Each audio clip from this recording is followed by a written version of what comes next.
FT 아일랜드의 리더였던 최종훈 씨가 음주운전으로 적발되자 경찰을 통해 언론 보도를 막았다는 사실을 보도해드렸죠. 바로 그 음주운전 현장에서 최종훈 씨가 경찰관에게 수백만 원을 내밀었던 사실이 확인됐습니다. 이런 가운데 강남의 또 다른 유명 클럽인 아레나에 대한 수사도 속도를 내고 있습니다. 취재기자 연결하죠. 부장원 기자. 네, 사회부입니다. 네, 자, 최종훈 씨가 뇌물로 음주운전 사실을 덮으려 했다 이렇게 볼 수 있겠네요.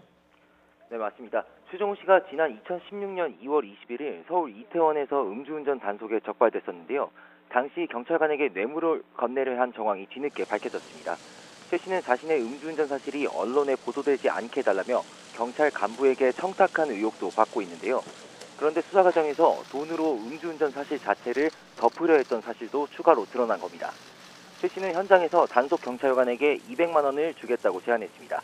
그런데 해당 경찰관이 곧바로 거절하면서 실제 돈을 건네지 못했습니다.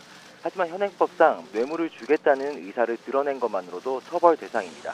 경찰은 최 씨를 뇌물공여 의사표시 혐의로 입건했습니다.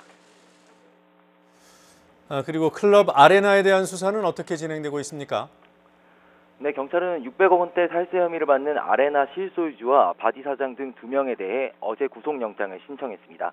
아레나는 가수 승리가 성접대를 했다는 의혹이 불거진 강남의 대표 클럽 중 하나인데요.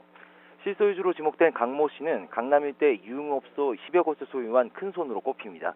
앞서 경찰은 강 씨의 탈세 혐의를 포착해 수사에 나섰지만 강 씨가 실소유주라는 명확한 증거가 없어 난항을 겪었습니다. 하지만 최근 재조사 과정에서 이른바 바지 사장들이 강 씨를 실소유주라고 진술하는 등 증거를 확보했습니다. 서울경찰청 지능범죄수사대는 강 씨 소유의 다른 유흥업소들에 대해서도 탈세 정황이 있는지, 그리고 또 국세청이나 공직자들에 대한 로비가 있었는지에 대해 전방위적인 수사를 벌이고 있습니다. 지금까지 사회부에서 전해드렸습니다.